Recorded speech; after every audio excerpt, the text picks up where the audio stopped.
What do we do when we're not sure? That's the topic of my sermon today. We look for God's direction and can't find it. Last year, when President Kennedy was assassinated, who among us did not experience the most profound disorientation? Despair. What now? Which way? What do I say to my kids? What do I tell myself? It was a time of people sitting together, bound together by a common feeling of hopelessness. But think of that. Your bond with your fellow beings was your despair. It was a public experience, shared with everyone in our society. It was awful. But we were in it together. How much worse is it then for the lone man, for the lone woman, stricken by a private calamity? No one knows I'm sick. No one knows I've lost my last real friend. No one knows I've done something wrong. Imagine the isolation. You see the world as through a window. On the one side, happy, untroubled people. On the other side, you. Something has happened. You have to carry it. And it's incommunicable. For those so afflicted, only God knows their pain, their secret. The secret of their alienating sorrow. And when such a person as they must howls to the sky to God, help me.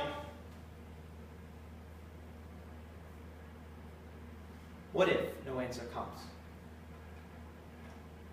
Silence.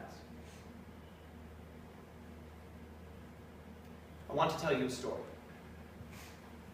A cargo ship sank and all of her crew was drowned. Only this one sailor survived. He made a raft of some spars and, being of nautical discipline, turned his eyes to the heavens and read the stars.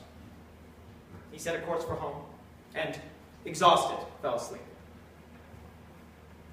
Clouds rolled in and blanketed the sky, and for the next 20 nights, he could no longer see the stars. Thought he set his course right, but there was no way to be certain. As the days rolled on and he wasted away from fevers, thirst, and starvation, he began to have doubts. Had he set his course right? Was he on his way towards home?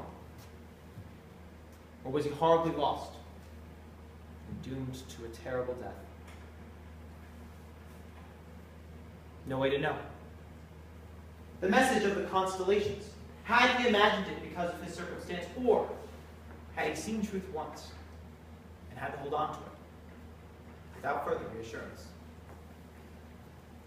That was his dilemma, on a voyage with no apparent end.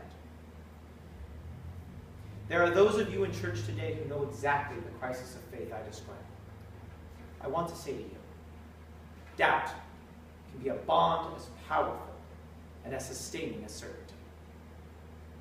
When you are lost, you are not alone.